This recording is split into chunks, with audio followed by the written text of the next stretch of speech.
Erano sposati solo da 2 ore e non parlavano.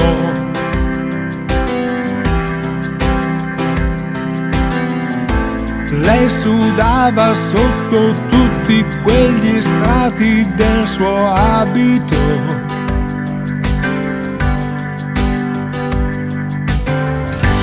Lui guidava a sguardo fisso sull'asfalto la sua Cadillac.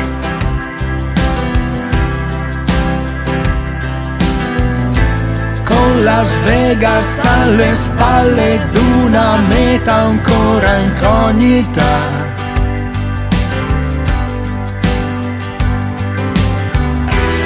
Si diceva che era pazzi, si baciavano sui metro, per poi litigare ancora e darsi un altro abbraccio. Ignoravano la gente che rideva sempre un po', quando si vestivano da sposi un giorno sì o no. Quando lei piangeva e lui cantava un pezzo malinconico. Stranamente le tornava all'improvviso, come sempre, quel sorriso in volto.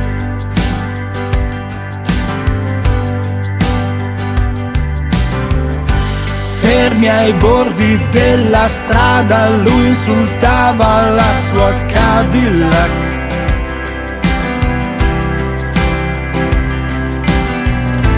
Lei si allontanava in abito da sposa dalla macchina.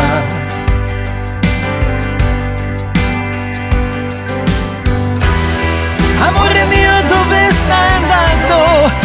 La rincorse e l'abbracciò, poi la prese in braccio e proseguì verso il deserto. Chi li ha visti allontanarsi è un camionista di New York. Disse che quell'uomo strano le parlava, invece no. Di sicuro le cantava quel suo pezzo malinconico. Disse infatti che la donna lo guardava stranamente col sorriso in volto.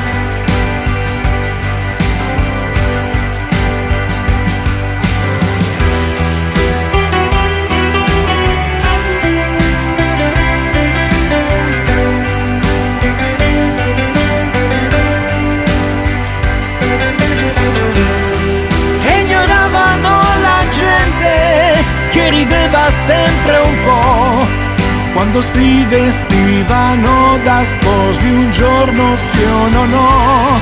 Quando lei piangeva e lui cantava un pezzo malinconico. Stranamente le tornava all'improvviso, come sempre, quel sorriso in volto. Stranamente le tornava all'improvviso, come sempre, quel sorriso in volto.